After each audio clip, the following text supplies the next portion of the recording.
What is up, you guys? Welcome back to my channel. My name is Danielle Hallen and I am back with another true crime video. And this video is going to be very different from anything that I've ever really done before on this channel. So buckle in, but before we dive into all of the nitty gritty and why this is going to be so different and all of the details of this very confusing, controversial case, I want to first say a massive thank you to Babbel for partnering with me on today's video. I'm always incredibly thankful for companies like Babbel because they allow me to do what I do and contribute as much as I can back to families and victims of true crime, which is obviously a huge goal for this channel and just me personally. So a lot of you guys have probably already heard of Babbel before, and if you have not, Babbel is one of the top language learning apps in the entire world. Now, I, from a little kid, always wanted to know how to speak multiple different languages fluently. I would pretend that I knew how to speak different languages fluently, and you can't even tell me that you did not do that when you were little. But for some reason, I just could never pick it up in middle school and high school. And so now that I'm older, and I am homeschooling my children myself, and I also have family members that fluently speak Spanish, me and my daughter have both made the decision that we want to sit down and take this slower season of fall and winter to challenge ourselves and start learning Spanish. You guys, aprenda español. We are learning Spanish, and I'm so incredibly excited. It's been a lot of fun. After all, Spanish is the native language for more than, I think, 450 million people. It's really awesome because with Babbel, you get to choose what your goals are, how much time you want to spend learning. I chose 5 minutes a day, very easily digestible for me and my daughter. Also, a really great combination of both visual and audible learning, which is something that's very necessary for me to grasp things.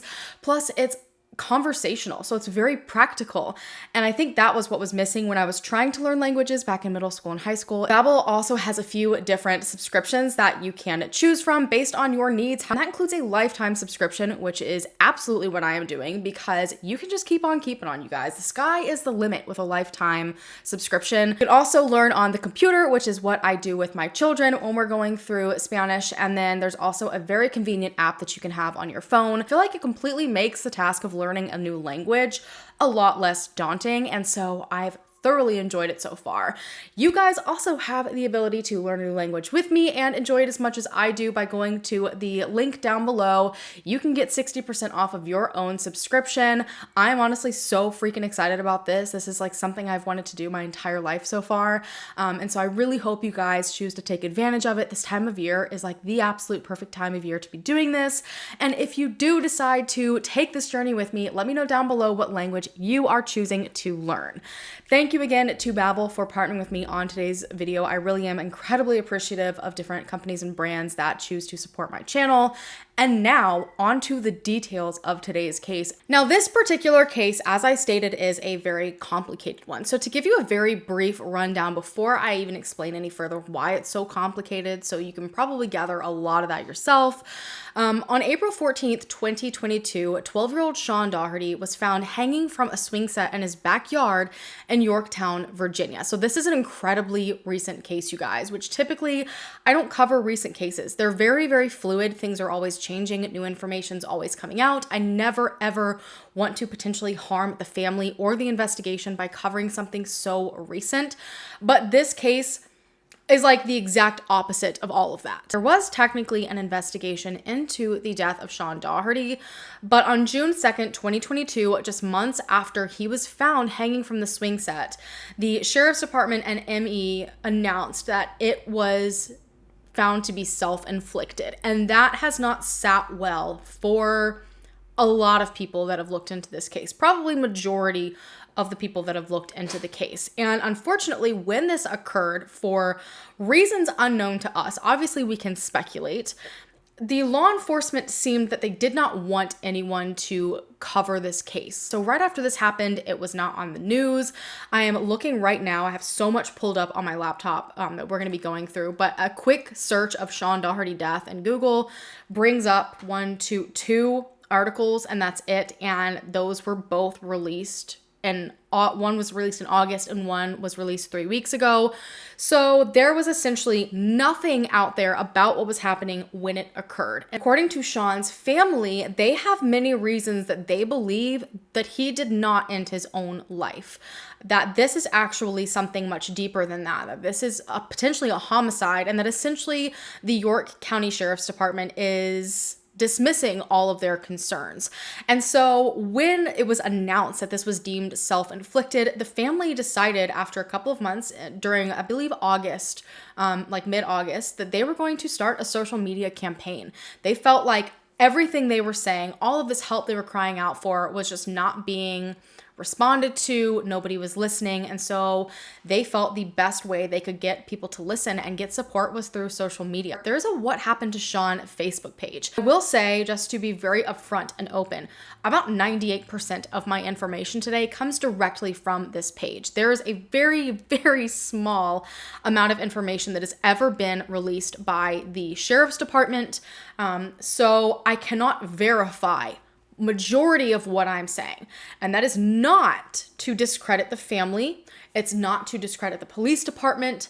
We just simply do not know. So take everything that I'm saying for exactly what it is, which is the family's word, and basically remain as objective as you possibly can. But this Facebook page that's run by family and also the PI that they have recently hired almost reads like a book. It kind of takes you through all of the different accounts from the family when it comes to what exactly happened to Sean and the time leading up to that, who Sean was, why they feel something was off, what they remember from the events that day, and their experience with the Sheriff's Department. And there are 10 separate posts that are titled that walk you through everything. So they have told me a few times that they really don't know how to investigate this kind of murder case because it's really complicated. They don't have the experience. They have never seen something like this before. Then please do me the favor and turn it over to the state police or FBI, who do it all the time.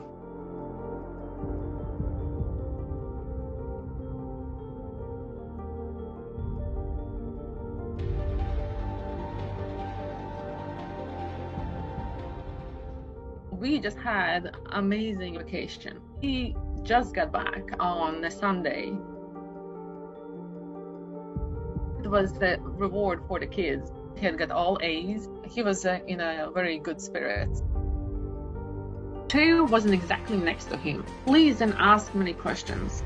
I told them Sean didn't do it. He was killed that first night. I told them all. I saw all kinds of stuff in the house that was out of place. I froze because I was like, that's a huge handprint on the door. That's not Sean's. Hand was not from the outside, but from the inside. And it was the left hand. I saw some splatters that seemed like small blood things that I asked them to collect. Sean definitely had blood on when I did the picture on his hand, but the medical officer, she washed it off. 4 weeks later, taking fingerprints. 4 weeks later, after we raised hell. 4 weeks later, going around the neighbors asking if they saw anything. I think a couple people saw something, but I know there was no real investigation. If you ask the parents to find the person who did it, and we are not investigators, there's a problem. They're asking me to find the person. So to kind of start everything out, I want to read the very first pinned post on the page that is dated August 19th of this year. It states, on April 14th, 2022, Sean Daugherty passed away unexpectedly at his home in Yorktown, Virginia, under suspicious circumstances. He was a sixth grader at Tab Middle School and was only 12 years old. Never in our wildest dreams, specifically in 2022, did we think that an investigation could be so biased and assumptions-based. We have been dismissed repeatedly. They will tell you we are crazy, unable to let go. They will tell you it was and it is a cut and dry case. They will say suicide never makes sense. All we ask is that you pull up a chair, hear us out, and come to your own conclusion. We think you'll agree that there are way too many things that don't add up. Help us find out what really happened to Sean. So essentially, it seems that the goal of Sean's family, and they have stated, is not at all to necessarily attack the York County Sheriff's Department, but to hopefully get a new, fresh set of eyes on this case. They felt that, again, the ball was dropped, that a lot of investigative efforts that should have been done were not. There's just not a lot of answers out there. The family essentially knows nothing. The police have released very little to the public, and it seems that the family has just as much as we do. And so they are hoping that by getting this case into maybe the hands of the state police or the FBI or just anyone else that is a professional could potentially help them figure out what happened here, whether that does ultimately lead to the fact that this was something that was self-inflicted, or if they are correct in their gut feeling that something else was going on here. So that is my hope in telling this today. Again, I'm going to try to remain as objective as possible. So that leads us to Sean and the family and what exactly their family life was like. Now, Sean was the second to oldest child. He was born on November 8th, 2009 to Ramona, his mother, and his biological father, Timothy. He also has an older sister who's 16 years old, and her name is Maria, and she would ultimately be the one to find Sean that day. But unfortunately, the relationship between Ramona and Timothy did not seem to work out, and so she kind of went about her own way with both of the children, and Timothy went on his own way. It doesn't seem, according to Ramona, that there was any sort of bad blood. It just doesn't seem like he was really in their life. And from my understanding as well, he lived in a completely different state. So after this, Ramona then went on to meet another man named Jared, and they went on to have 2 kids together, a 5-year-old and a 2-year-old, 2 little boys. And this entire family was a very, very proud military family. Not just Ramona, but also Jared were both lieutenant colonels in the Air Force. They took their jobs very, very seriously. Again, military family, so I'm sure that they moved around quite frequently. And the last place they were taken before Sean's death was Yorktown, Virginia. They moved into a 2-story home on Sandalwood Lane within the Wythe Creek Farms HOA. And this was supposed to be an incredibly safe neighborhood. According to the family, Wythe Creek Farms HOA is like notorious for being like very uptight. They have very strict rules. All the lawns are always immaculate. It's 3-foot fences, period, like nothing higher than that. They felt they lived in such a safe neighborhood. They didn't have any security cameras. They said that they sometimes didn't even lock their doors. And unfortunately, this could have led to the events that happened on April 14th, 2022. According to his entire family, those that knew him, his teachers, his classmates, he was a very happy-go-lucky kid. He loved life. He had never shown any signs to anyone that he was struggling with his mental health, that he had ever considered ending his own life. I do want to very quickly pause to state that that does not necessarily mean anything. I'm not discrediting what everyone is saying about him. That is still very, very important, what everyone knows about him personally. There are still people out there who struggle with their mental health and these ideations that do not ever show any outward signs of dealing with that. Sean was a straight A student. He was apparently a very gifted musician. He absolutely loved to read. He even spent like hundreds of his own dollars on books, which I absolutely love to read too, but I would not have done that as a child. So that is how dedicated he was to getting the best books out there. He also loved to play video games. Specifically, he loved to play Fortnite with his friends. He was very, very close to his family. He loved all things Disney and Marvel. He loved Star Wars. Just your average 12-year-old boy. Now, when it came to the family as a whole, just prior to Sean, they actually had a pretty large change within their family. Ramona had just accepted a job at the Pentagon. They were about to be moving to DC. And while this can definitely be a point of stress for a child, especially, growing up in a military family and having to move around a lot, it can be difficult to make solid friends and, start new things over and over again. But according to the family, that is not how Sean was seeing this. Sean was actually probably the most excited out of everybody there. When this news was broken to the family, Sean jumped up and was like, I cannot wait to tell everyone that my mom is going to be working at the Pentagon. And he was even more excited because apparently the gift shop has like these milk chocolates with like the Pentagon shape like stamped onto it. And he could not wait to get some of those. So while this could have been something that potentially bothered him, according to the family, again, outwardly, it didn't seem like it did. And on top of that, just the week prior to his death, the family had gone on a dream vacation. So all of the kids had maintained incredible grades, great behavior, and so Ramona and Jared decided to take them on a Disney cruise for spring break. So April 14th, the day that Sean died, was on a Thursday. They'd actually just gotten back that previous Sunday. There are photographs of this trip. They seem to have the time of their lives, and they loved it so much that they decided to book another cruise for the following August. So that'll be a couple months ago. This trip was going to take them to Alaska and a few other places. And so on the 12th, which is the Tuesday after they got back, Ramona actually took Sean to update his passport for the next trip that they were all so excited to go on. That leads us to the Wednesday night prior to his death. And again, there were no signs at all that anything was wrong, that what would go on to happen the following day was even a possibility. That never crossed anyone's mind. The family had a great night together. Ramona brought home a bunch of cookies, and they were carrot cake cookies, and Sean loved carrot cake cookies, so he was super excited about it, doing like a chef's kiss. He was thrilled, and they had their typical night. Sean seemed to be incredibly close to Ramona, and his nighttime routine was to kind of follow her around as she finished up her nightly chores. He was very open in communication with her. They would talk about absolutely everything, and then ultimately he settled in for the night, and the following day of the 14th continued on to seem like an average day. According to what I've seen, school got out for Sean at about 2:55. He was very close to the school where he lived, and so he arrived by bus back to his neighborhood at 3:02 p.m. The bus stop was only 2 houses away. He didn't have a very far walk. And when he arrived home and was just walking in through the door, his mom, Ramona, pulled up into the driveway. And inside, it was very clear that Vija, I think that's how you pronounce his grandmother's name, but she was like in a rush trying to get ready to go and leave. And Ramona had called to him as he walked in saying, "Hey, I'm going to call you from the car." And so his mom calls him and says, "Look, your grandmother has a very last minute appointment for the doctors. They want her to come in to get an EKG. So we have no one else to watch your 2-year-old brother," because that's what usually the grandmother would do at home. And so Sean's 2-year-old brother was napping on the couch. And so she said, "Would you mind watching him? The appointment should not take very long. The appointment itself was supposed to be 25 minutes.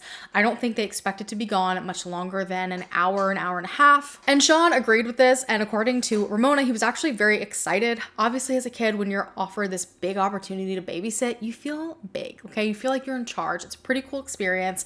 And so this seemed to be how he responded to being asked to babysit. So he told his mom that he was just going to get his homework done, he was going to do his chores, and he was really looking forward to gaming with his friends once he kind of got all of his responsibilities taken care of. So they hang up the phone, Ramona and the grandmother drive off, and it's just Sean and the 2-year-old at this house. So Ramona ended up calling Sean a second time during the drive and said that she had just spoken to Jared, and Jared had informed her that their 2-year-old had been sleeping at this point for 2 hours, and he wanted the 2-year-old to be woken up so that there weren't any issues that night sleeping.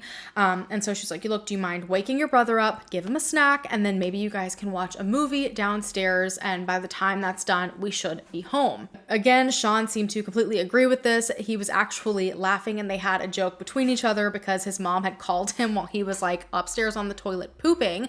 And so it just seems like there wasn't anything off at this point in time. And then the third and final time at 3:27, Ramona called him. And this would be the last time anyone would speak to Sean. Now, at this point, Ramona said that she had forgotten in all the chaos that Sean had mentioned that he was looking forward to getting all of his chores and things done and playing games with his friends. And she kind of felt bad that she was like, sit downstairs and watch a movie with your brother. So she told him that if he wanted to be able to not change his plans because he had been responsible and great so far and very helpful. They had the iPad upstairs on the charger, and he could go and get that, set his brother up with that, and bring his brother upstairs with him so that he could play video games, the little brother could be occupied, and he could still go about his day as planned. And so yet again, Sean's just like going with the flow, and he's like, "Yeah, sure, that's fine. Sounds great. I'm excited. Thank you." And that was it. After that, no one really knows what at all happened in that house the next hour and a half. So this brings us to 4:50 p.m. So his sister Maria was arriving home. She had a tennis match after school that day, and she was kind of in a rush because her boyfriend AJ and her boyfriend AJ's mom, Jamie, a lot of names, I know, hang in there with me. But AJ and Jamie were coming to pick her up because her boyfriend AJ had a lacrosse game. And so she wanted to be able to get inside, change, clean herself up, the whole 9 yards, and be ready to go when she arrived to pick her up.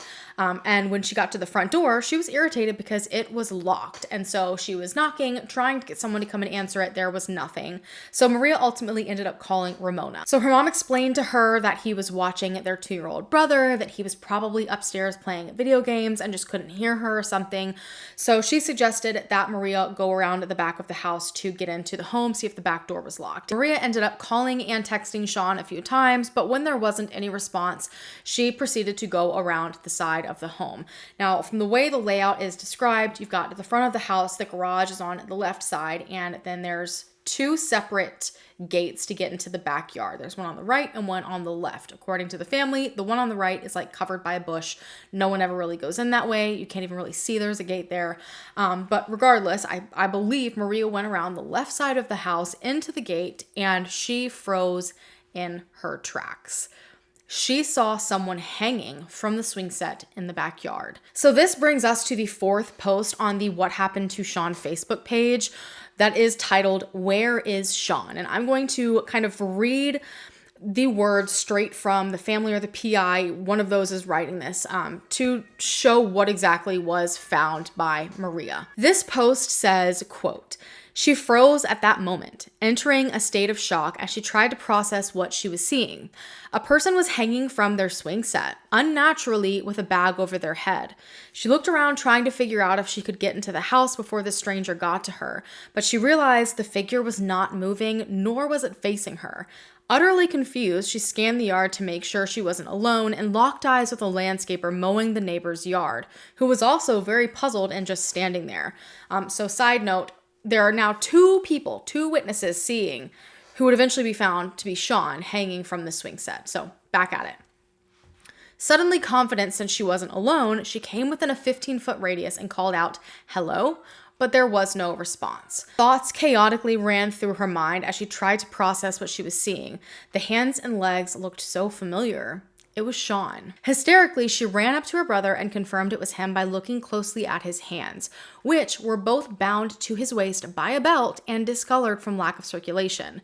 Screaming, she lifted her brother with one arm in hopes of releasing the pressure from his head and called 911 with her other hand. She called 911 according to the family at 4:54 p.m.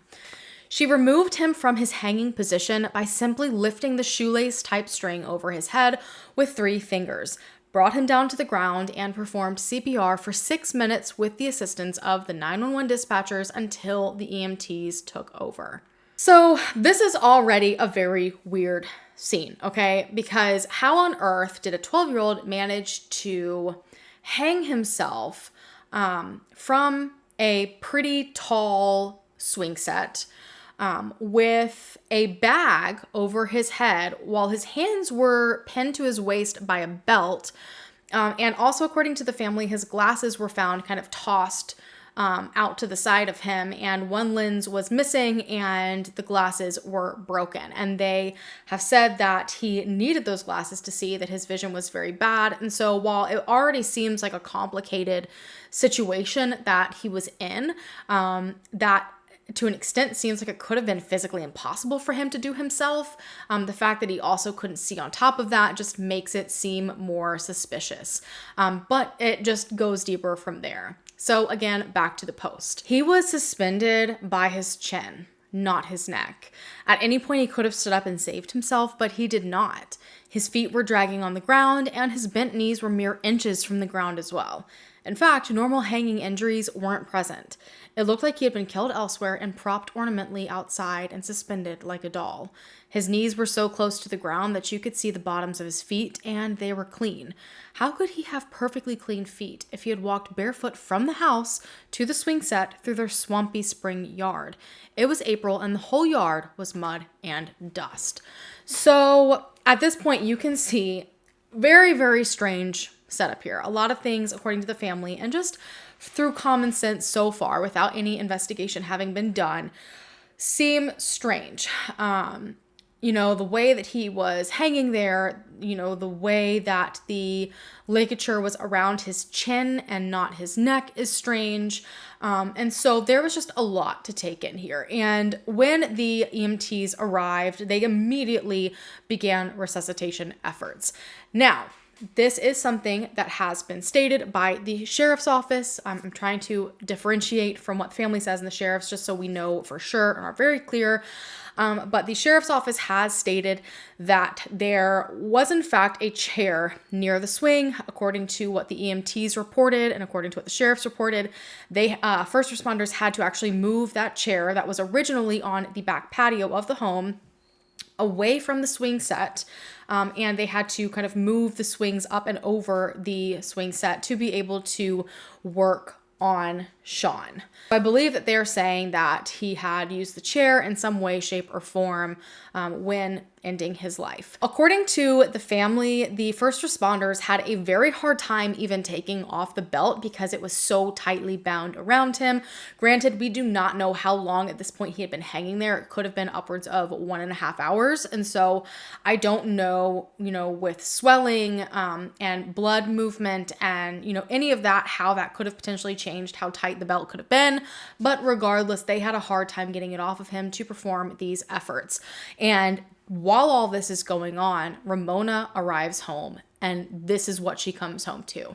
So Ramona said that she ran around the left side of the house through the open gate and sees Sean as they are trying to revive him. They have him attached to an AED. They're trying to shock his heart back to beating. And she just falls apart into hysterics. No parent ever wants to have to walk up to a scene like that. And Maria, her daughter, ends up finding her. And I don't know if they spoke about, what Maria had found or anything along those lines. But one of Ramona's biggest thoughts, first of all, was, wait a minute, where is my 2-year-old? Like, where is my other son? If my son that was supposed to be watching him is now being resuscitated outside from an accident or, something that happened to him, where did my 2-year-old go? And so she runs with Maria inside of the house, which it does note on the Facebook page that the back door was unlocked. And so they run in through the back door and start to look for this 2-year-old. And that is when yet another strange thing ends up happening. So apparently Maria and Ramona ended up finding the 2-year-old buried under a pile of laundry. They just saw his 2 little legs sticking out. And so she had to scoop him up from underneath of it. And it appeared he had been asleep or something. He very slowly opened his eyes. He was sweating. And she said that he seemed out of it and not himself. And he just immediately began crying. That was super strange to her. How did he end up under this pile of laundry? Why did he seem so out of it? It was just a little weird. And while inside of the house, she noted a few other things that just seemed very off to her. On the kitchen counter, as if Sean had been literally interrupted in the middle of his afternoon rituals, there was an untouched jarred peach. One of his favorite snacks was jarred peaches after school, and so he obviously had taken one out, planning on eating it, and for some reason, it completely remained untouched. On top of that, his chore that he was supposed to do, which his alarm would have gone off for it at about 3:30 that day, just minutes after he got off the phone with his mother, that chore had been partially done. She saw that there were at least 2 trash bags that were piled beside the kitchen trash can area, as if he had taken out the 2 trash bags from upstairs in the bathrooms and had moved his way downstairs to continue with the kitchen trash and take everything outside. And beside those trash bags were his shoes flipped upside down, and somehow something happened in the middle of this that led to him being suspended by a shoelace type string from the backyard swing set in such a bizarre way. And so she's like, what on earth is happening here? So at this point, Ramona went back outside to kind of try to figure out what was going on. And at this point, she noticed that there was a neighbor standing nearby, and the neighbor was standing with a landscaper. And so she went up to them and asked the neighbor, did you see anything? What on earth happened? And the neighbor said, no, I didn't see anything. And so Ramona then asked the landscaper, who apparently mumbled, quote, I don't know him who did it. When Ramona took another look around, she noticed that her other neighbor was also outside mowing the lawn. And so we have multiple neighbors outside. We've got landscapers left and right. And so she goes over to this neighbor to see if they saw anything, and they didn't. And so at this point, she's like, how on earth did no one see anything happening in this backyard when both neighbors clearly were outside working in their front and backyards? Like, this isn't making sense. So while this is happening, the paramedics somehow briefly get a heartbeat for Sean. So they decide to immediately put him into an ambulance and transport him to Riverside Regional Medical Center in Newport News, Virginia, because they're hoping, look, we kind of got a heartbeat. Maybe we can keep this going. We have to go. So they went off. Ramona was not allowed to go with them. They are trying desperately to do their job. So usually they will not allow family members or anyone in the back of the ambulance in those situations. They need that space. They need to focus. So another first responder offered to drive her to the hospital, and she agreed.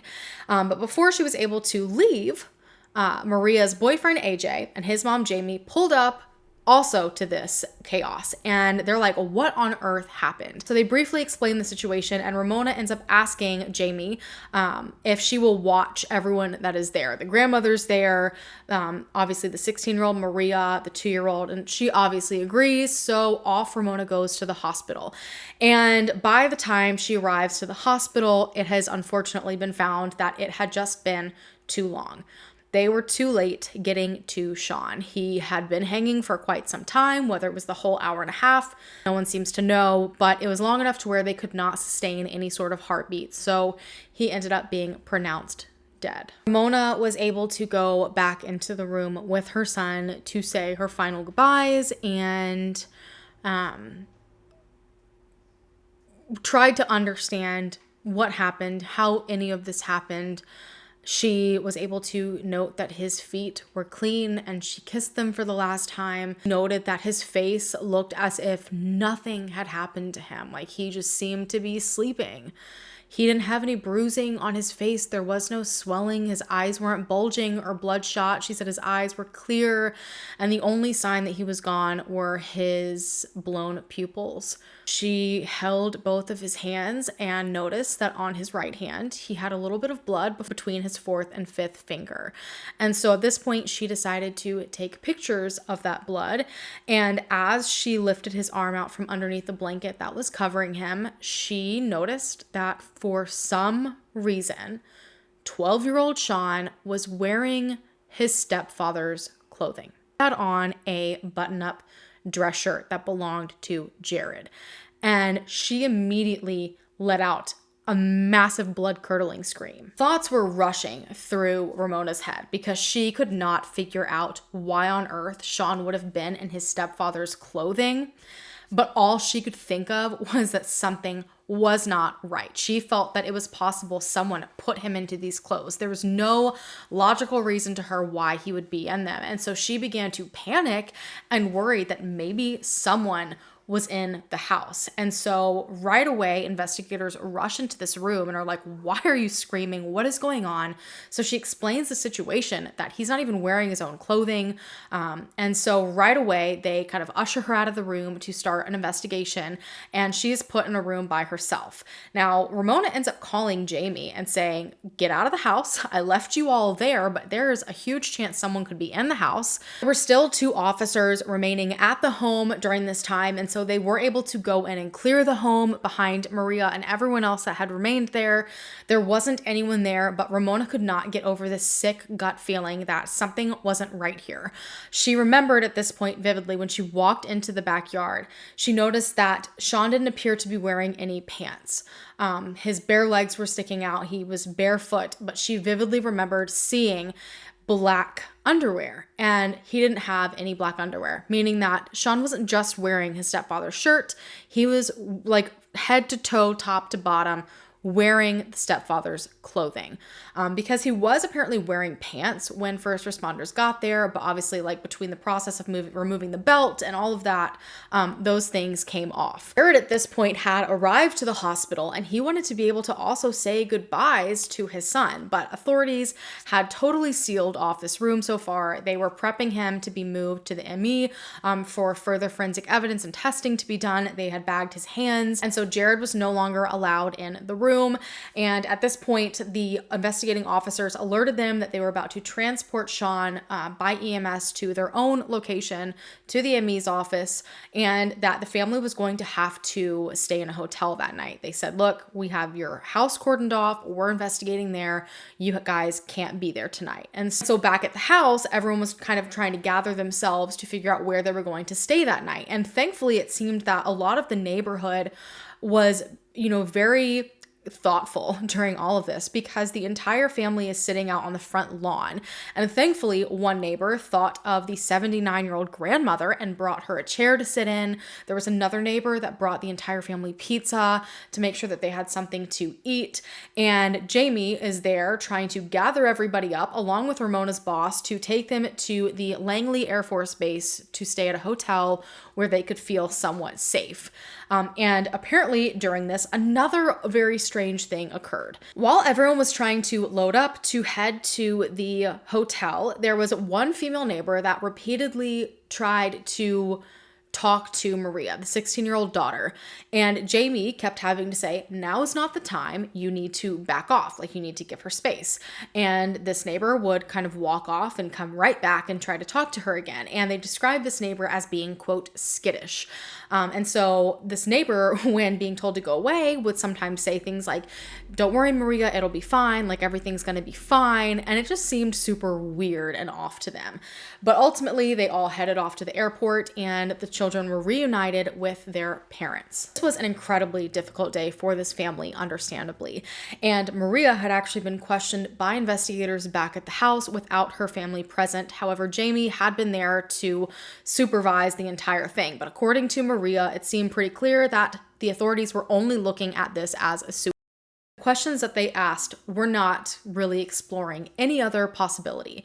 So according to Maria, she had been asked if Sean had ever tried to harm himself before, if he had any issues in school, if he had any marks on his neck previously, just all questions surrounding the potential that this was self-inflicted. And she was very adamant to them that she did not at all believe this was the case.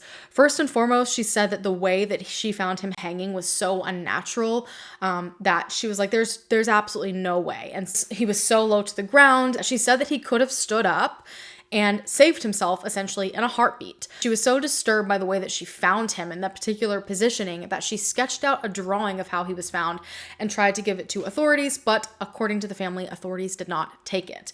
Now, when it comes to the questions that investigators had asked her, she said that there had never, at least that she had seen, been any signs whatsoever that Sean was ever struggling with his mental health, that he ever had considered trying to end his own life. And the only time that she could remember of there being any issues in school was the previous Christmas, so a couple of months prior. Apparently, 3 girls at the school were teasing him, not being too kind. But again, according to Maria, he didn't seem bothered by this at all. I do want to remain objective. We don't always know that. Even if you're family, you don't always know for sure. People can deal with things silently. It is an unfortunate truth. I would hope that is not the case in this situation, and he would have come forward if there were ever any issues. So again, really, we don't know if this could have bothered him more than he really wanted to let on. Maria also informed authorities that there had been a mark on his neck a week prior, but it didn't seem consistent with him, like, having another attempt at taking his own life. Maria said that their brother, who is autistic, actually had a thing for grabbing necks. And so she said it was way more likely that that little mark on his neck that she saw came from the brother than any sort of other attempt to end his life. Once everyone was at the hotel, this was the first time they all really were together after all of this happened. And so obviously both Ramona and Jared are trying to spend time with their children, and Ramona ends up hearing something very disturbing come from the 2-year-old. When asking the 2-year-old about what he did with Sean that day, trying to kind of like figure out, was he asleep? Was he awake? Could he have seen anything? Like, what on earth happened? The 2-year-old begins to tell Ramona that one of Sean's friends came over and was punching him. And so this again brings forward this terrifying idea that someone else could have possibly been in the house. So I'm sure they're hoping the sheriff's department is going to do everything they can to investigate the home. But somehow around midnight, Jared receives a call saying that the house has been cleared and the entire family can come home. It had been only a few hours. So shocked, that's exactly where the family headed. They left the hotel for the night. They wanted to be back in their home. But when they got there, they yet again felt this horrible feeling rush over them that something in the house wasn't right. The whole family gathered in the living room as soon as they got back to their home to kind of discuss what to do next. What was everyone comfortable doing? How was everyone feeling? And Ramona and Jared started to kind of like span out and look around, because so far, all of the signs they were expecting to see that a forensic investigation had been done were not there. There was absolutely not a single fingerprint that appeared to have been taken from the house. And if you've ever either done fingerprinting or had fingerprinting done in your home or just visually seen it, it's a freaking mess. It leaves stuff everywhere. So difficult to get off, but there was not a sign of that anywhere. And it didn't appear that anything within the home had been moved or taken or changed or anything. So Ramona went into the kitchen and again noticed the peach that remained untouched on the kitchen counter and the 2 trash bags right beside the kitchen trash can as if he was in the middle of doing his chores, the upside down shoes. And then she noticed one more terrifying thing in the kitchen. There were 2 other trash bags. I believe they were empty, but they were in the middle of the floor. It appeared that they had been like ripped up, but what stood out so much was that they had blue handles. And Ramona only ever bought trash bags from Costco, and it was always the same brand, same kind, in bulk, and they were red-handled trash bags. And so she was like, where on earth did these other 2 trash bags come from? So from there, the entire family is like, you know what? We're too tired for this. Like, we will tackle this mess another day and figure out what's happening tomorrow. And they were just emotionally drained. And so they all began to head upstairs, but they were hit with another very bizarre thing. It was incredibly hot upstairs. And when they went to check the thermostat, for some reason, it was set to 85 degrees. And the entire family has claimed that they never keep the house set at 85 degrees. And again, another strange thing. The moment Ramona walks into her room, she is stopped dead in her tracks because right in front of her, in the middle of the floor, is Sean's underwear. And so obviously the first thing she's thinking is, why are Sean's underwear in our bedroom? Second of all, why did the investigators not collect that as potential evidence? And to top it all off, all of the drawers where Jared kept all of his clothing were like pulled out and disheveled. So at this point, Jared ran downstairs to grab gloves and a Ziploc bag, and this family had to collect what they believed could be evidence on their own to save for authorities. And Jared called the police and told them to send some sort of patrol car because they didn't feel safe. All of these things in their home felt completely off. It didn't feel like anything that Sean would have done.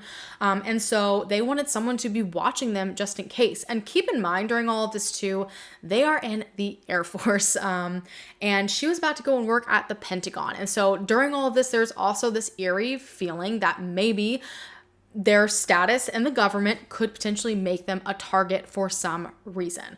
So ultimately, the entire family locked all the doors, barricaded themselves in, pushing chairs underneath the door handles, and all slept together in absolute fear in the master bedroom. The next morning, Jared immediately called the York County Sheriff's Department to tell them that they had to come back out, that they had clearly missed quite a few handful of things. They wanted to be able to give this to them. They wanted investigators to have another look. AJ, Maria's boyfriend, and his mom, Jamie, headed back over that morning to assist the family any way that they could. And so she ended up bringing over food, and once she was at the house, thought she would help clean up a little bit. And so as she's starting to clean up the home, she apparently looks over towards the back door and notices a very large handprint on the window. She calls Ramona over. They're both looking at this handprint, and it appears that it had, whoever placed it there, like there was some sort of film or some substance on their hand when they touched the door. You could very visibly see it. As they held their hands up to this print, they realized this print was huge. Like, it was much larger than any of their hands. I don't know if Jared ever compared his. It obviously wasn't going to belong to any of the children. So they thought this was incredibly strange. And this is when Ramona really starts pointing out all of the weird things that she had seen since coming home. And so Ramona and Jamie end up tearing through all of the trash boxes, like the trash bag boxes that Ramona had, trying to explain away these 2 trash bags. And they can't find a single bag with blue handles other than the 2 ones that are there. And so at this point, authorities come back and they basically have to beg authorities to take all of this evidence. According to the family, the investigator seemed almost irritated to have to take a lot of this information, to take the print, to take the underwear that they had collected, to take the trash bags, all of these things. Ended up questioning Maria and Ramona yet again. And according to them, it was still all really only questions about Sean potentially ending his life. There didn't seem to be any interest in looking at anything else. The investigators did end up confirming with Sean's family that they found surveillance footage from school that day on the 14th, and he had been wearing a flannel, a jacket, and a pair of shorts, and he had like a t-shirt on underneath his flannel, and they were able to find both his jacket and his flannel hanging up in his closet, but according to the family, the rest of his clothing literally were nowhere to be found. They couldn't find his shorts. They couldn't find his undershirt. They are assuming that the underwear that had been on the floor were the underwear that he had been wearing that day. But where did these other 2 items of clothing go? As the day went on, investigators continued to call Jared with little bits of information, and this just added on to their speculation. They ended up calling to inform them that the bag that was found on Sean's head was a bag that had the word, I believe shoey is how you're supposed to pronounce it. It's SHOEI in black letters. It was a silver bag, and right away Jared is like, I recognize that bag because that was mine. Apparently Jared had, I believe, 2 different motorcycle helmet bags, and he kept them in the garage. They were in this pile that was supposed to go to Goodwill.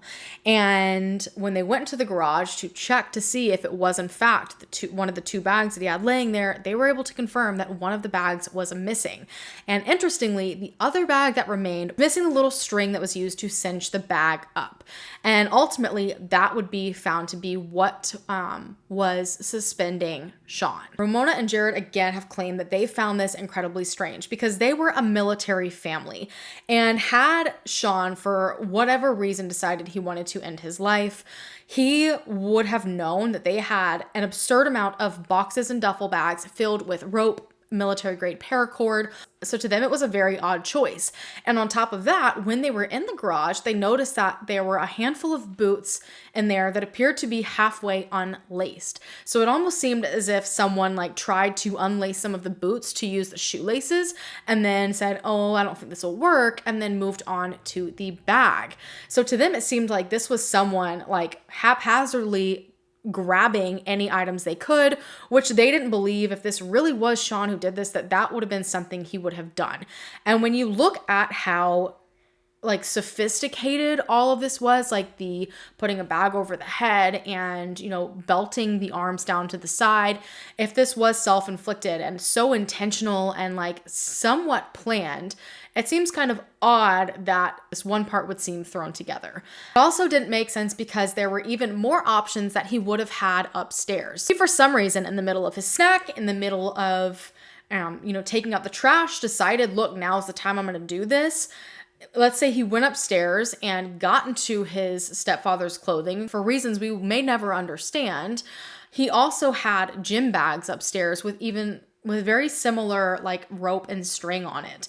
And on top of that, he also had a bunk bed. And typically in situations like this, especially being like a military town, there tends to be a lot of news coverage on situations like this. I mean, you had the whole neighborhood that was watching that particular day, but both Ramona and Jared found it very strange that there was absolutely no media coverage on this. There was no news stations that showed up that day. There was absolutely nothing. And when authorities had left earlier that day, the following day of the 15th, they specifically told Ramona and Jared to refrain from speaking about their son's death at all. Refrain from speaking about any details, absolutely anything. And they couldn't understand why anyone would want them to be quiet about that. To top it off, the same exact thing was told to Jamie. When she went to go and pick up her kids from school and do different things that day, she was reached out to by an investigator that had taken her number the day prior. And this investigator basically said that she needed to stop talking to people about what was going on with Sean. That meant gossiping, which I found very strange, and social media media and text messaging, like just do not tell any details to anyone, don't talk about it at all. And she said this just made her stomach turn. Like she felt sick because she didn't understand again why she was being told this. And it seemed the investigator to her was also being almost accusatory, saying the sheriff's department was already receiving phone calls and that them talking about the case was impeding the investigation. But at this point, no one had told anybody. According to Jamie, the only person that she had spoken to that day was the guidance counselor at Maria and AJ's high school, because both of them were not going to be in school that day for obvious reasons. And clearly, that was not a conversation that Ramona or Jared wanted to have with anybody, have to explain anything. So Jamie ended up calling herself saying, hey, just wanted to let you know these two kids will not be in school today. There was a very traumatic event within the family. So it wasn't like any of them were like rushing to social media or saying anything crazy. I mean, they didn't even really know what was happening themselves at this point in time. So it just seemed a little bit strange. And because there had been so much police activity, but police had not said anything, and everyone who knew about what happened was like forbidden to speak about it, rumors began to spread. Multiple teachers who ended up hearing about what had happened, whether it was through the guidance counselor alerting the teachers of Maria and AJ, or there's no telling who saw what in the neighborhood that day and who said what, and everyone clearly knows who lives in this house. Understandably, a lot of people began to call into the sheriff's department to ask, like, are we safe? What is going on? Why aren't you addressing what's happening? Why isn't this on the news? And the sheriff's department allegedly was repeatedly telling everyone that they were safe. There was nothing to worry about. Everything was fine. And this also just did not sit well with the family because at this point, no one knew. The case had not been fully investigated. It had not been ruled either way. And so it just kind of felt wrong. That entire weekend, the family seemed to be supported a lot by the community. Different neighbors brought over meals. Churches were reaching out. Family and grief services were also reaching out. And it was a lot to take in. But again, keep in mind, you know, all these people are reaching out, asking to help, but the family isn't even sure what to say because they can't even speak about what had happened.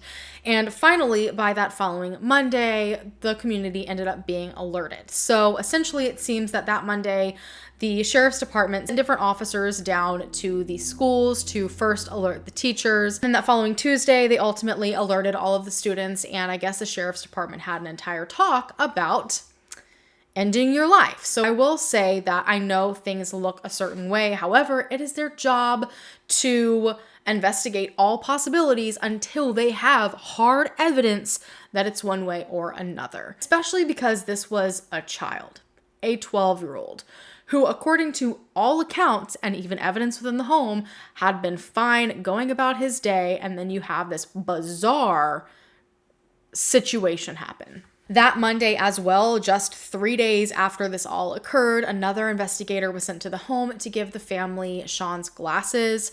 It was supposed to be a kind gesture, basically like, if you want to bury him with these, we wanted to give them back. But this was just another thing that puzzled the family because they had been broken and right beside where he was found on the swing set. And so they're like, don't you need these like for evidence?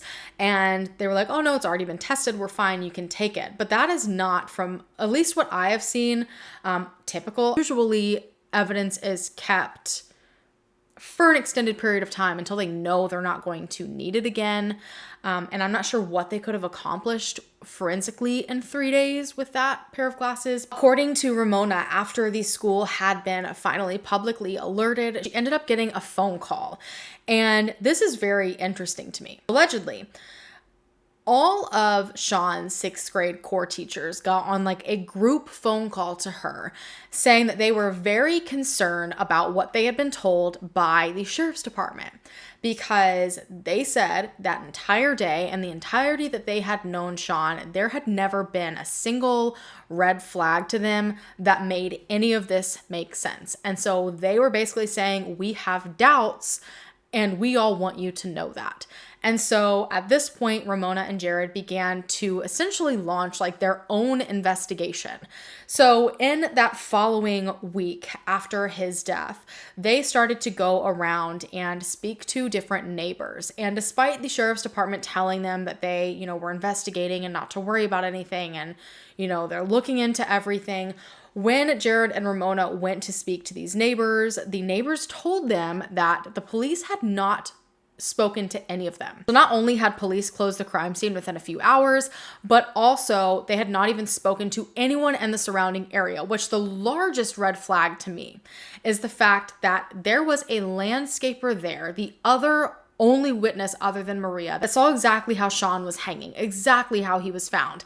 And to know that police had not gone and questioned any of those people was definitely a punch in the gut to the family.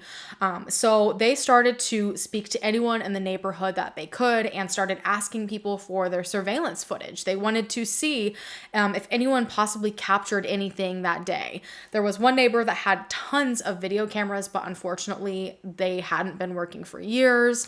And so ultimately it ended up being posted on one of the HOA social media pages that if anyone in the neighborhood had footage, they needed to send it in. And someone sent something in, but it was kind of weird. So it was a still shot from a video. So it wasn't even the whole video that was sent in. But the still shot for some reason was like specifically at 4:36 p.m., which would have been like 15 minutes or so prior to Maria, the sister, arriving home and ultimately finding Sean. And the screenshot is like not anything super detailed, and it just shows the landscaping truck parked outside of the home where Sean was at and the neighbor's house that these landscapers were working on.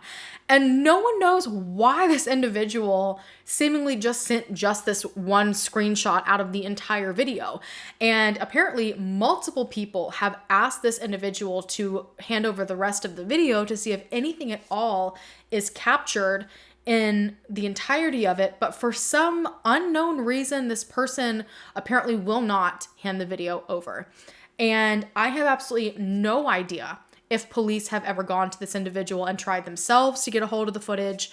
But from my knowledge, no one knows what else is captured. Apparently over the next few weeks, there really weren't any more answers. Family has stated that within a few weeks of taking that one and only print from the home, that one of the investigators allegedly called them and told them that they got a good print off of it, which I feel like they should have. If there was like some sort of substance or something on someone's hand, you would put like a pretty clear print on the glass, but they said they ran it through the system and it came back as absolutely nothing. I don't know if it was ever tested against anyone in the home just to ensure that it wasn't like one of their handprints. I don't know if it was ever tested against anyone that entered the house that day. So while this did seem hopeful, it didn't seem to bring forward anything. During this time, the family continued to speak to neighbors. They sent the sheriff's department a list of different people in the area. I believe it was like 4 people who for some reason or another they believed could have potentially been in the area and maybe wanted to do something like this to Sean. At the family's request, the sheriff's department went back out to the home on May 20th, 2022, about 4 weeks after all of this occurred, and they did another forensic sweep of the home, and they did take many prints during that time as well. And according to the family, they ended up coming back saying, you know, none of these prints are viable. And the family was irritated because they are stating that the sheriff's department was also indicating that that first print that they originally said was a great print was also not a good print and not viable. And so they felt there was just some weird information going on there. Now, I don't know if that could have been a case of misunderstanding, if it was just the prints from the 20th that weren't good, and maybe that first print was still fine and they just didn't mention it again. Honestly, we just don't know because we have no police reports, no documentation. We can't say for sure. There's no way that we can verify it. The entire case at this point, from the family's perspective, was just one giant question. Again, there seemed to be a very big lack of communication between the York County Sheriff's Department and the family. No one really knew what was going on. The family had yet to see any pictures of anything. The Sheriff's Department wouldn't even show pictures of the pants that he had been found in. They just had to be given a brief description of it, and they were like, yeah, we think those are Jared's pants. So that was something that was kind of frustrating for them. There was also a lot of evidence that the police should have had and been able to test, but it didn't seem that there was anything that came out of it. I think the only thing that the family seems to know for sure is that his phone, his laptop, and his iPad were all looked into, and there was not a single search on them that showed he looked up anything about ending his own life. So there was no research put into it, which is a very interesting thing to note given the sophistication of it all, considering he's 12 years old. Family never heard anything about the underwear they had given or about the trash bags. No one ever mentioned anything about the blood that Ramona claimed to have seen on his hand. Everything was just very quiet until finally the announcement was made that this was ruled self-inflicted. So according to what the medical examiner said, the ME was given access to all evidence in the case. The string that was found around Sean's neck, which was ultimately that kind of drawstring in that motorcycle helmet bag, as well as the clothing that he had been found in. There were several samples that were sent out. He did receive a perk test. There was no sign of sexual assault. There was a toxicology screening done on him. And I was not able to see fully because I had to kind of like grab a screenshot from a news recording. It appears that he was tested for things like chloroform and other potential drugs that could have made him incapacitated. Everything appeared to come back clean. And so it was deemed that he had ended his own life by hanging.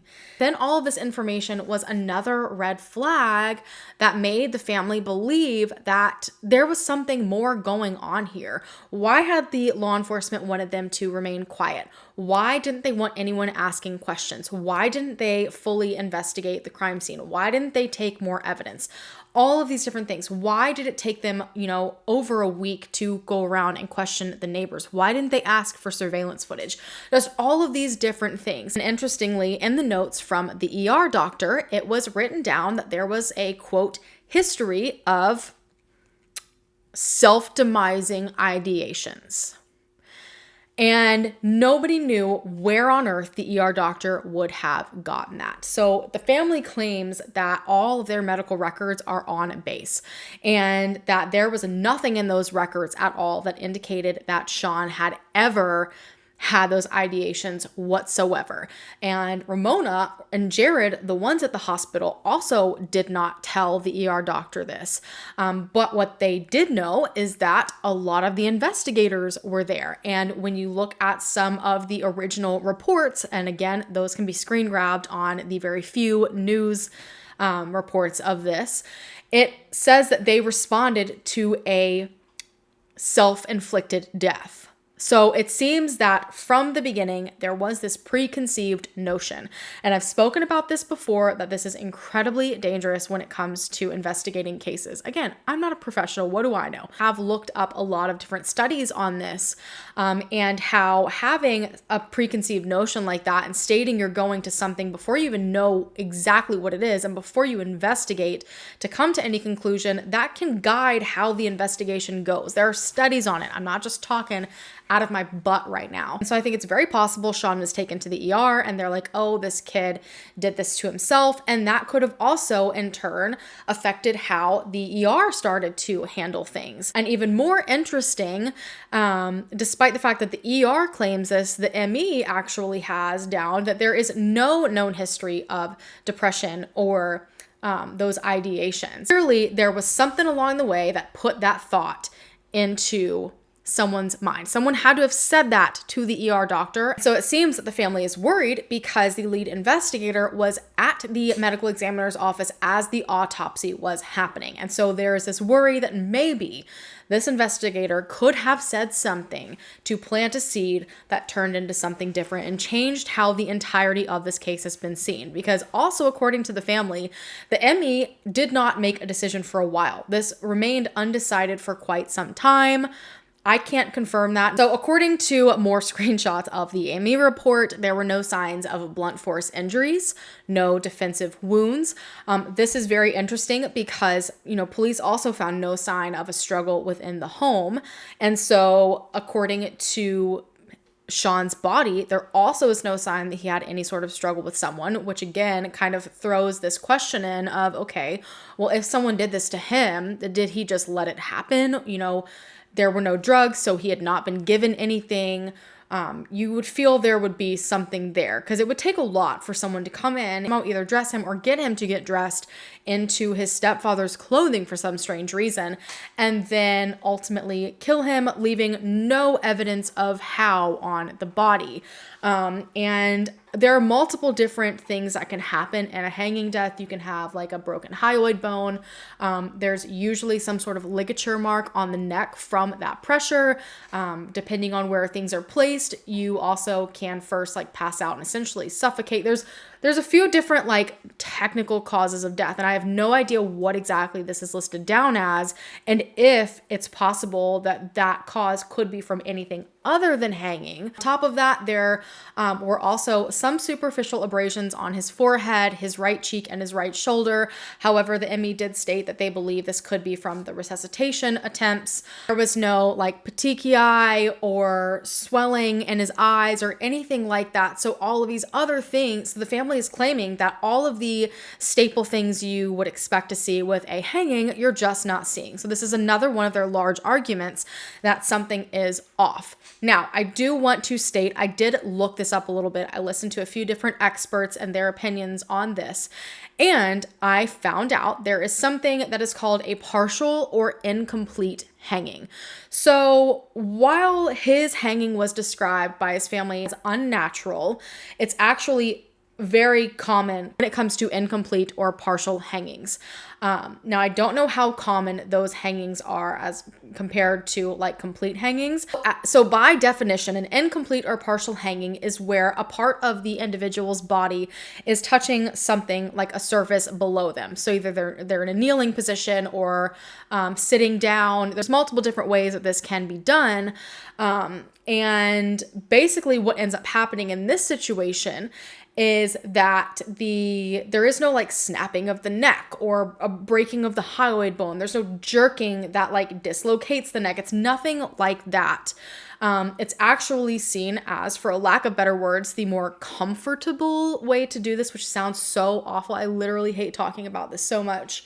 But it is most commonly chosen because of that. Essentially, as long as there is some pressure from the ligature on either side of your neck where your arteries are, you will eventually pass out, in which case you cannot stand up and save yourself, and you die within a couple of minutes. And so technically that is still considered a hanging, even though it's not what we see in all of the movies, all of the true crime shows on television, and it's apparently one of the more common methods again. And so while this was described as unnatural and there was no like broken hyoid bone and things like that, there's just ways in which this could potentially be explained just from a like forensic medical point of view. Again, I am not saying one way or the other. I am literally just laying out the information that I have in front of me for you guys to take in. Now, the other issue with this is that I don't know if a partial or incomplete hanging or any of the other evidence that they had to work with on how this happened would create, you know, like swelling or petechiae, like bloodshot eyes, things along those lines. The family also turned around and pointed out that after he was taken away from the ME's office, he went straight to organ donation, and they have to do an entire intake of the body. And according to them, there was absolutely no ligature mark on the neck at all. So then that raises a whole bunch of questions too. Like, does this indicate that he was put up after he was already deceased? Like, would there not be a mark there because there is no blood flow any longer? There's just, again, so many different questions, and not being a professional and not having any experts really able to say anything about it that actually looked at all of this makes this incredibly frustrating. And I understand why the family is not just accepting this based on this information, because his stepfather and mother say how he was found is just the first of many questions. He was watching his 2-year-old brother. He loved him so much he would never leave him. He was reading his book. He were just checked out from library that day. He did his homework and submitted for the next day. He took out a snack that he never ate. he started to take out garbage that he never finished. We counted about 17 things like that that were odd for Sean. So all those things had to be done by Sean on that one day in a 50-minute time frame for him to kill himself. Those questions haunting the Rivas family. We lost our son, and we have these hundreds and hundreds of unanswered questions that, should have already been answered by now. No note was found, but does say police are investigating the possibility of bullying at school. The Rivas family says there was one instance in December of 2021. They say still, Sean was not struggling mentally. These yard signs reading "What happened to Sean" are popping up all over the peninsula. We believe someone saw something. There was a crew next door mowing grass in the backyard when this happened, during the same time it happened. Sean's parents say all they want are answers and for another agency to re-examine the case. We want to make sure that whoever did this to Sean is not going to do this to someone else. So that leads to one of the biggest questions to me and pretty much everyone out there is what they're claiming he did even physically possible. Now, the family has stated, how on earth did this 12-year-old kid manage to bind his arms by his side and then still put on like a hood and a ligature? Now, I don't think that's necessarily the order it was done in. So even if you, turn it around a different way and think about, okay, well, do the things that he needs his hands for first. So let's say he first puts the bag on and then he puts the ligature on, and somewhere in this his glasses fall off and he steps on them or whatever. That still leaves the belt for last, which is like the most complicated thing that he likely would have needed to see for. Like the other things, I feel like those are manageable without being able to see. But he's now having to put a belt on, which, by the way, has been described by the PI as being put on, buckled backwards and fastened in like back through the loop so there wasn't a tail. He somehow had to do that without being able to see. And so the whole thing about the belt is that, was this put on him to try to restrain him, or did he put this on himself to prevent himself from pulling off the ligature or something along those lines? Now, my first issue with this is that if you are going to go to the lengths to strap your arms to your side with a belt, something that is very difficult to do, to prevent yourself from stopping what you're attempting to do, why would you then put yourself in a position to where you could stand up? I feel like if you went to one length, you would go to the other. It then brings up the next question of, okay, well, if he did somehow manage to get this belt on himself, which would have been a very tricky task, whether he had a, bag over his head or not at that point, it'd be very difficult. Not only how did he do that, but is it even possible to get it tight enough to where you can't pull your arms back out and it basically is like rendered useless? So because the family has had so many questions, they've pointed out other things are out of whack, saying that the guest bed in the home was also disheveled. They remembered some pictures on the walls being like crooked and things that they believe could be a sign of a struggle that just aren't as telltale signs. It seems authorities believe that they have come to the correct conclusion, and that is that. And so the family decided around July or August of this year to start, as I said, this social media campaign where they started to lay out like a story, all of these events and everything that I have just described to you. Ramona has done a handful of videos where she has even accused the sheriff's department of telling her to move on and saying that they admitted to her that they were not equipped for this type of investigation and things along those lines. And very quickly, this picked up steam and people were watching. And so ultimately, the sheriff's department ended up having to respond to this Facebook page. And this is what they said. Recent statements have caused concern in the community that the death of a 12-year-old on April the 14th, 2022 has not been fully investigated by the sheriff's office and that there may be a killer in our area that poses a threat. Nothing could be further from the truth. It has been the long-standing policy of the York-Poquoson Sheriff's Office to not release information relating to cases of suicide, particularly those cases that involve children. We do everything within our power to preserve the privacy of the grieving family. We take these matters very seriously, evaluate all evidence, and consider all possibilities. The York-Poquoson Sheriff's Office is aware of a recent social media site created to provide the public with theories surrounding the death of this 12-year-old. Much of the information being posted to this social media site is opinion innuendo, and fabrication, which is not consistent with the evidence that was collected by Sheriff's Office investigators during their investigation. Once that evidence was collected, it was submitted to the Department of Forensic Science for evaluation and later to the Office of the Chief Medical Examiner. By law, in Virginia, it is the Chief Medical Examiner's responsibility to determine the manner and cause of death which they, the Chief Medical Examiner's Office, determined to be a suicide. In addition, the Sheriff's Office met with the family on multiple occasions and gave them the opportunity to discuss this investigation. Additionally, an offer was made to have a group meeting after the findings of the Chief Medical Examiner's Office that would include the family, members of the York-Wacotian Sheriff's Office, and the Office of the Chief Medical Examiner. As of this date, the family has not expressed interest in scheduling the meeting. Instead, they chose to post this video publicly. There were several key points that were made in this video that the Sheriff's Office will address. First, in the video, the mother said, "They have told me a few times that they really don't know how to investigate this kind of murder case because it's really complicated." The implication being we, the York-Wacotian Sheriff's Office. That statement is absolutely not true and was never made to this mother.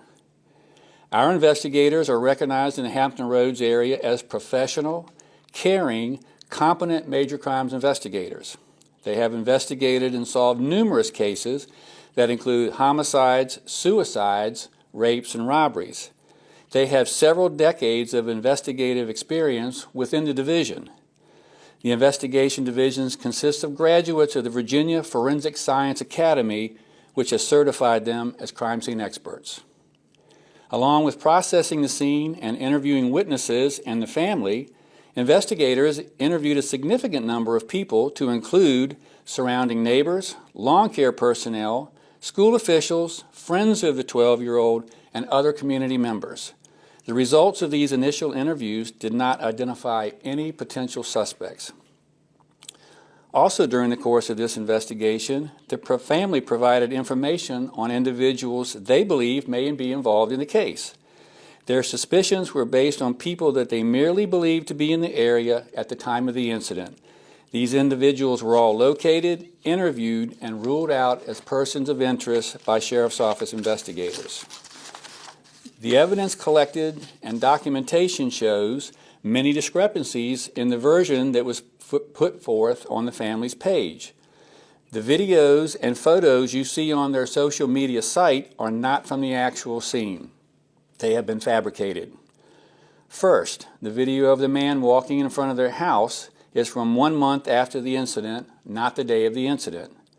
2, the blood spatter image depicted in the video was not from the scene. However, we went back to the home on May 20th, 2022 at the request of the family. During that visit, the mother pointed out a red stain on the wall in the upstairs area of the home.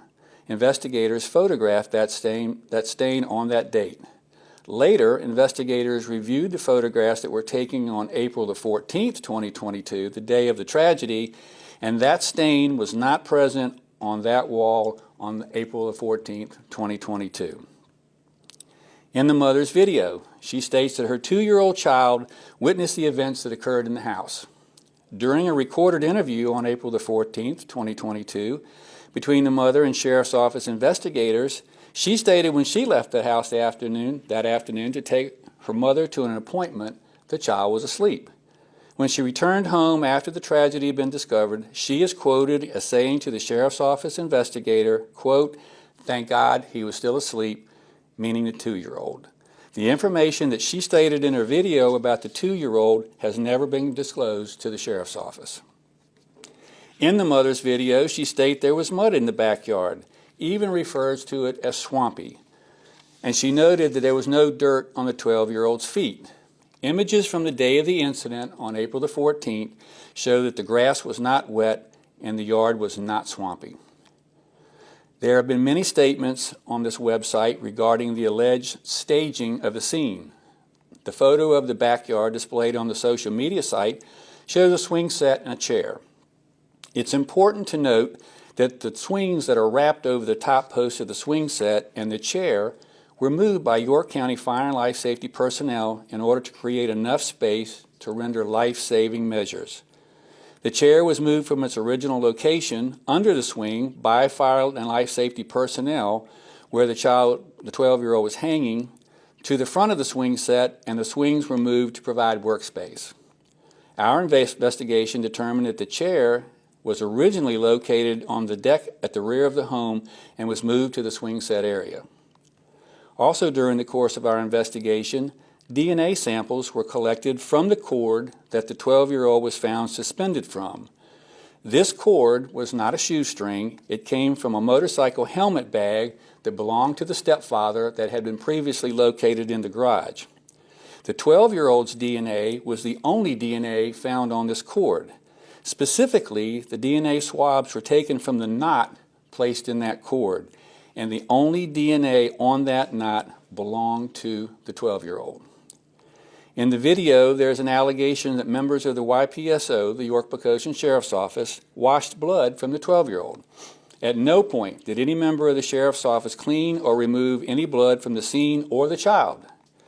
At the hospital, investigators placed bags over the 12-year-old's hands prior to him being transported to the medical examiner's office. This is common practice to prevent the loss of any potential trace evidence. Based on the fact that the family was telling us that neighbors had information that they were providing to the family about possible suspects, our investigators went back to interview those neighbors, and none provided any additional information or new investigative leads.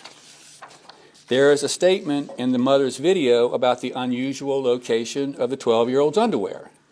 The clothing that the 12-year-old was wearing when he was located that day belonged to his stepfather, to include the stepfather's shirt, pants, belt, and stepfather's underwear. The 12-year-old's underwear were found in the same room where his stepfather's clothes were kept. In the video, the mother states that someone from the York Poquoson Sheriff's Office sent her a text that stated, quote, "Time to move on." To our knowledge, that statement was never made. We have done some research and have not been able to locate a text message telling the family to move on. The only text similar to this was a text between the investigator and the mother, where the mother states to the investigator, quote, "It is time to heal." Several theories were presented to the Sheriff's Office investigators by the family. The first theory provided to the family about what happened that day stated that they believed that this was a burglary, and during the burglary, their 12-year-old was sexually assaulted and murdered. However, Sheriff's Office investigators found no evidence of an intruder, and laboratory and medical evaluations of forensic evidence sent to the laboratory found no signs of sexual assault. The second theory presented by the family was that this was carried out as a military-type operation directed at them, the family, due to their rank in the United States Air Force. And finally, they identified 3 different people based solely on speculation that they frequented the neighborhood. All 3 of these people were located, and Sheriff's Office investigators eliminated them as persons of interest in this incident. We did not address every inconsistency or fabrication from the social media site. We conducted a thorough, professional, and exhaustive investigation. There is nothing whatsoever to indicate that there is a killer in our community. As I stated at the beginning of this video, it is our policy not to discuss these issues in public, particularly when they involve children. However, the social media site has caused great concern within our community. We still extend an invitation to the family to meet with members of this agency and the Office of the Chief Medical Examiner to discuss the results of the autopsy and our investigation. A lot of people, including the family, believe that this response to all of their complaints just adds to the questionability of the sheriff's department. It has been described as cold, uncaring, defensive, condescending. I've seen between what the family has stated and comment sections all over the place, people are not pleased at all with this response from the sheriff's department. And ultimately, a lot of people are like, why would you take the time out of your day to essentially create a video calling this family that just went through something very traumatic liars. This is pretty much the only thing that the sheriff's department has publicly stated about this case. And they explained in this video why they haven't said a lot about it. Obviously, a lot of people believe that they are not being truthful or honest about that. The sheriff's department did bring up a handful of things within this video that the family did end up ultimately responding to. And one of them was the fact that the sheriff's department did state that the family was fabricating things. And when I first heard this, I was trying to figure out what they were talking about until they went on to explain, because the entirety of the page is just their accounts of what happened. And I was like, what did they fabricate? Like, are they saying that they fabricated their personal experiences? Like, I don't get it. Family very clearly disclosed all of that information. I don't think there was anyone that actually genuinely thought the black and white stock photo was like evidence that the family was trying to present. Same thing when it comes to the video. The family very clearly states about that particular video that they had purchased a Ring camera after this happened, hoping that maybe if someone did do something to Sean, this person would come back to the scene of the crime, which is something that does happen. And the video that they shared was of a particular individual that apparently came back a handful of different nights, so multiple times. There was never a point where they claimed that that was footage taken from that day. The only thing that they've claimed was taken on that day was the still shot sent in by the neighbor that is timed and dated. That is it. A few of the things that the family addressed in their response was, again, obviously that particular remark about fabrication of evidence. The sheriff's department also mentioned that red mark on the wall. I'm still not quite sure what the whole point of that was. I don't remember seeing the red mark mentioned. I just remember the family saying that they came like weeks afterwards. And so obviously a lot is going to like change and be lost in that time. But it was like very specifically brought up by the sheriff's department. And the family essentially said this was a new mark. When you wait that long, there's going to be new marks. So I don't even know what the argument is about that red mark at all. Also, the sheriff had brought up that Ramona made statements twice immediately after she arrived home that the toddler had been sleeping. And so the family addressed this, saying that initially, yes, that is what they believed, because they could not look into the future essentially and see that later that night he was going to disclose something otherwise. They also disagree with the sheriff's department, saying that once they did get this information, they did tell investigators about it. But investigators are saying, no, you didn't. So again, this is where this case gets very complicated, because it's a bunch of he said, she said. Again, I'm not saying what to believe or who not to believe or that anyone's lying, but clearly something is going on there. The family also pointed out the fact that the police corrected them, saying that they described the ligature as a shoelace type string in the entirety of their Facebook page, which they do, stating that it was from the motorcycle helmet. And the family states that the only reason they call it shoelace type string is because that is how it is described on pretty much the only report anyone has, which is the Emmy report. They also comment on the DNA found on that ligature, and that the sheriff's department claims they tested it for DNA and the only DNA on it was Sean's, and it was on the knot. However, the family has stated that of course his DNA was on it. It was on his body, which to me, I don't know how that works. I don't know enough about it, but I do know that his sister touched that. So to me, my larger question in all of that was, would Maria's DNA have been on it, since she like put 3 fingers in it and pulled it off of his neck?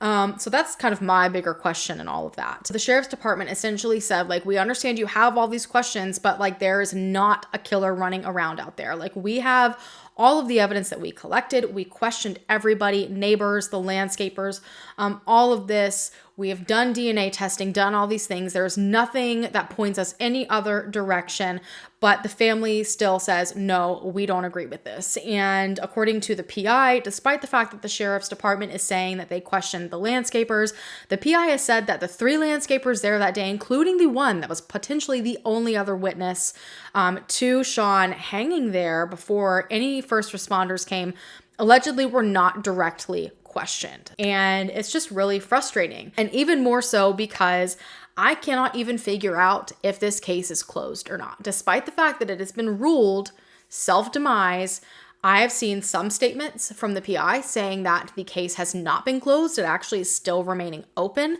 I've seen other people state that it is in fact closed. I cannot get a solid answer. And the reason this is a big deal is because there's all these questions, right? And you've got the sheriff's department saying, no, for sure, we've investigated this. You don't have to worry. But if that was the case and the case was closed, Why have they not responded to the family's FOIA request? So, to kind of explain this in a nutshell, FOIA stands for Freedom of Information Act. For the most part, especially if you're the family, if there is a case that is closed, and even more so if it's not considered criminal, like there is no foul play involved, you can submit a Freedom of Information Act request to the investigating agency, and more often than not, they're supposed to send you that information. Like they usually are legally bound to send it to you within a certain amount of time, as long as it falls under certain categories, which this should fall under, being that they deemed it self-inflicted. But for over 60 days now, the sheriff's department has not responded. That is incredibly frustrating because you've got police claiming they did everything that they should. You've got family questioning everything. We've got this whole middle ground filled with questions that no one but experts or the documents can really answer. But police will not give over that information to anyone, including family.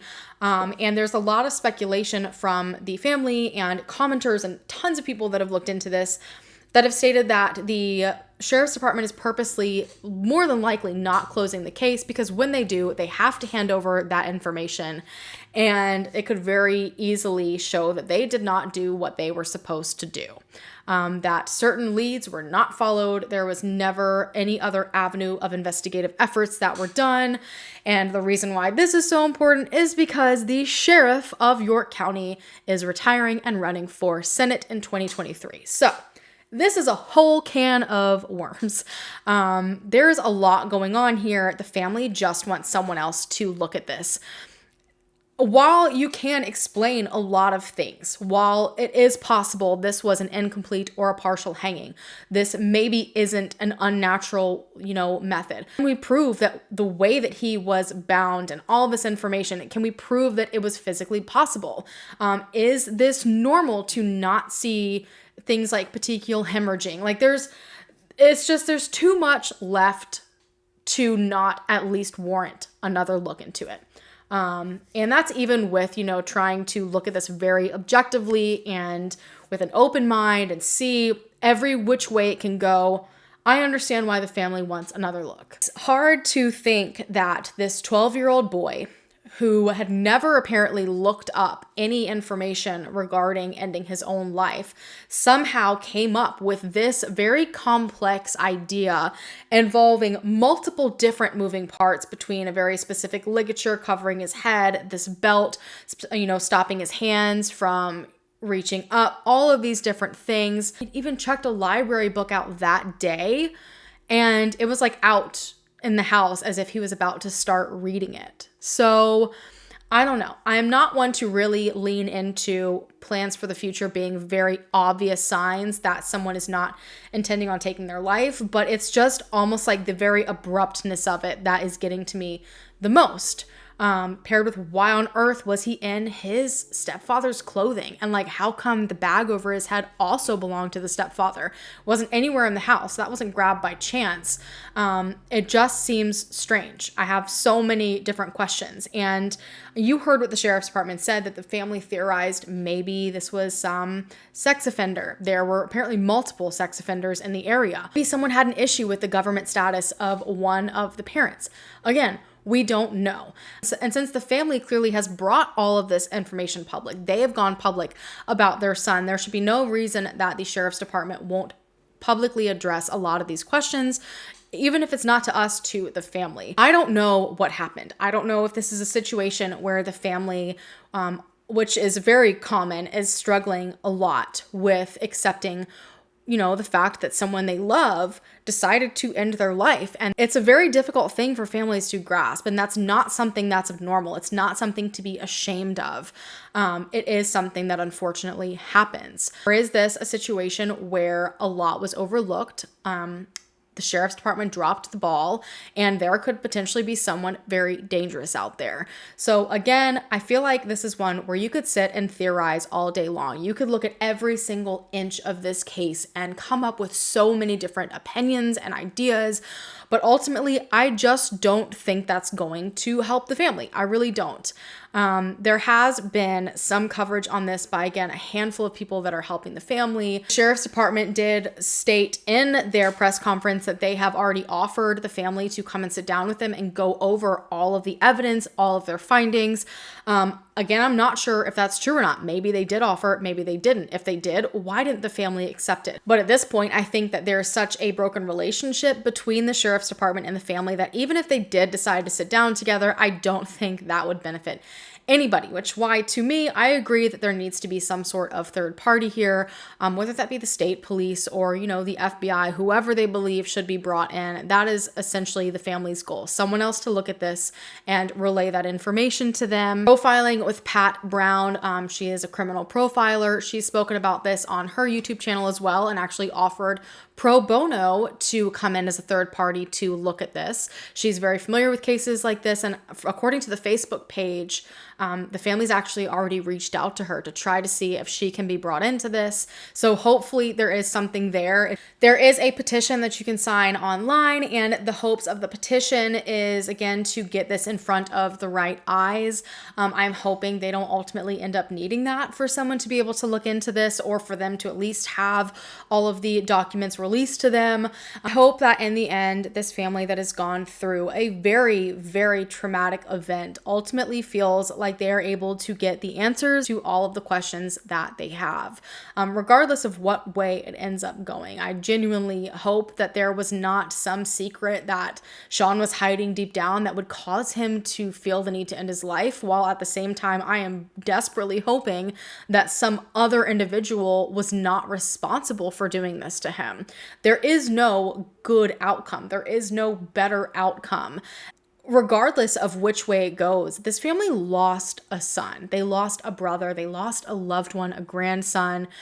And to think that they're fighting all of this for something that will be easier to digest for them, I don't think there is an easier to digest option. I'm going to be watching this case as much as I possibly can. I don't know if they're going to continue to release these different parts. As I said, they just released part 10 not long ago, and this all really just started like the end of August or so. So make sure you go and check out this page, and make sure you follow the sheriff's department in case they decide to release any more information. And again, I will have all of the contact information you need down below in case you have anything that can possibly help figure out what is going on in this case. Thank you so much to all of you for taking the time out of your day to listen to Sean's story. I am very interested to see how this plays out. If you haven't already, go ahead and hit the subscribe button down below to become a part of the Howlin' fam so that we can hopefully bring them home together or bring them justice together. And I will see you guys in my next video. Bye.